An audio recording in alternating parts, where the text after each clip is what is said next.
Burning your face off doesn't make for good YouTube content. In the spirit of that, I would advise against welding on a fuel cell or gas tank if you can.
Welcome back to the shop, and today we're working on the 1974 Datsun 260Z, and we're rounding up some fuel related issues. Now, in a previous episode you saw me replace the fuel filters, the pre-filter pump and the post-filter pump, a whole slew of fittings and a new mounting system, rubber isolating everything, and unfortunately it's still just as loud as ever. So I'll probably be addressing that later on down the road, but for right now we have a bigger, more underlying concern, and that is a fuel leak. When I welded in that baffle area for the actual sump, I, didn't screw enough holes into that baffle to allow enough fuel in, so as soon as it gets below that top side of the level of that wall that I've built around to kind of trap everything in the sump area, then it starts sucking through the one hole, and that's not enough to feed the pump. So that's one issue. So we're going to put at least one more hole, probably two more half-inch holes near the bottom of that little baffle. I went ahead and took the retainer ring off again, and that gasket is leaking as well, so you get fuel fumes in the cabin, and that's not fun. But the bigger issue is there's actually a leak in the tank from where I welded on that baffle.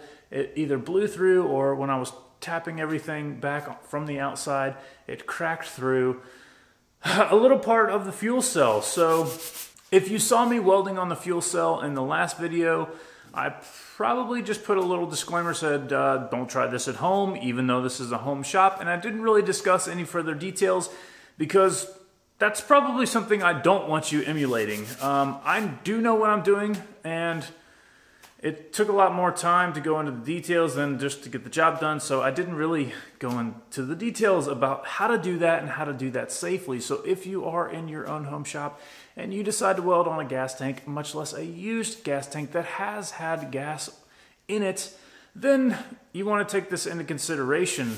Don't weld on a tank if you can avoid it, but if you do, make sure to properly do it.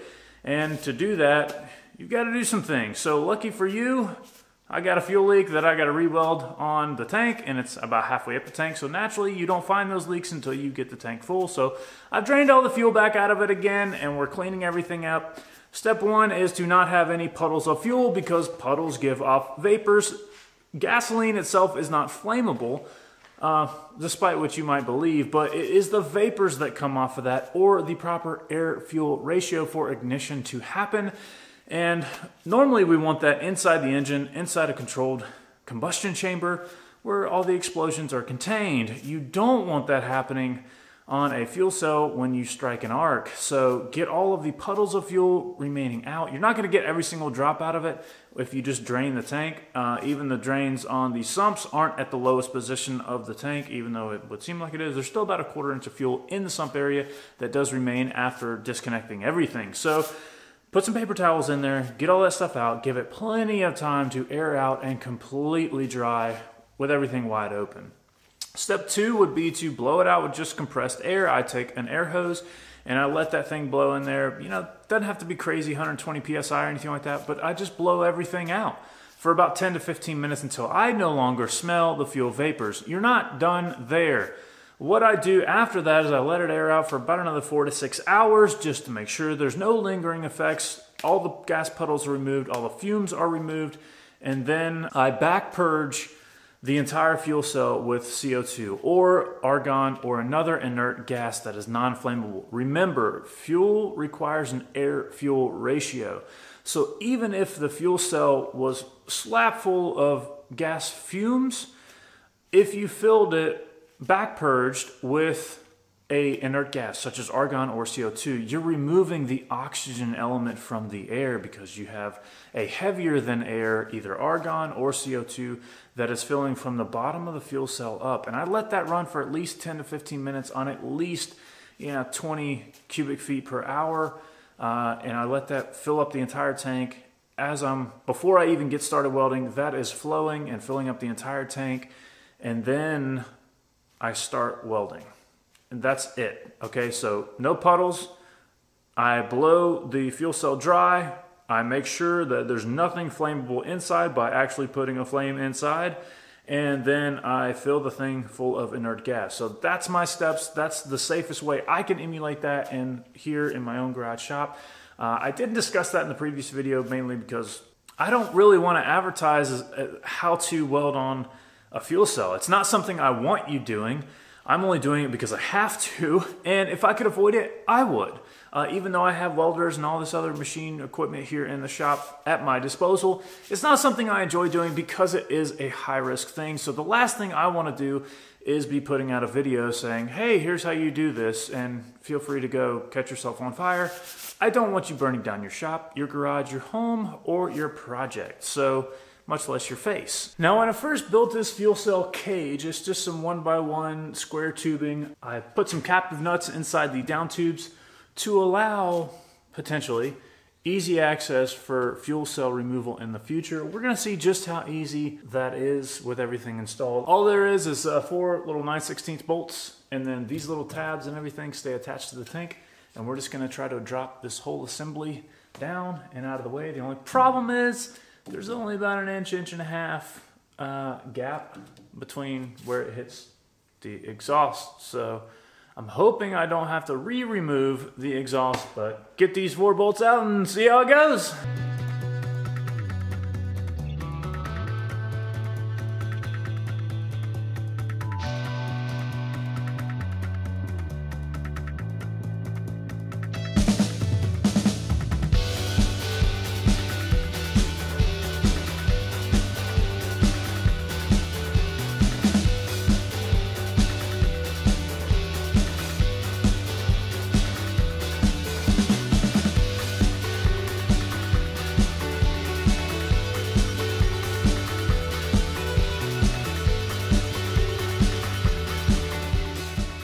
So right now I've got the CO2 back purging through the fuel cell. I've already sprayed it out with air for about 20 minutes, and now we're flowing about 15 to 20 CFH through the fuel cell. Now there are some openings. If you want to get crazy technical with it, you should close off all the openings except for the one at the very top, which I'll probably do off camera. That way it's only flowing and it's filling up the entire vessel, escaping all those fuel vapors, and making sure that there's nothing but CO2 within the fuel cell or gas tank, whatever you happen to be welding on. I mentioned earlier I hit it with a little propane torch to make sure that there's nothing flammable in there, and I thought I would clarify that before I get eaten up in the comments. If there is something flammable, the theory would be that this would ignite it in a controlled fire or controlled ignition that I'm initiating, right? That's not what the propane torch is for. It's to make sure that I have created an environment inside the fuel cell in which flames can no longer exist, meaning there's no oxygen for the flame to continue burning. That's it. That's not to say that you should check it with this and make sure that if it does ignite, that you did the igniting. No, it's to make sure that all the conditions are correct to where ignition cannot occur before you go strike an arc. So I thought I would take some time to clarify that before I strike an arc, and you guys think that I thought it was safe by saying I didn't get any flame by using my propane torch, so we must be good to weld. That's not the case at all. So if you have any questions about that, leave a comment below. Let's get busy welding.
If you like this stuff and you want to see more of it, click that like button and leave a comment below. Please consider hitting that subscribe button if you haven't already. If you're going to hit the subscribe button, go ahead and turn on your bell notifications. That way you get notified just as soon as I get around to posting another video. I appreciate it as always.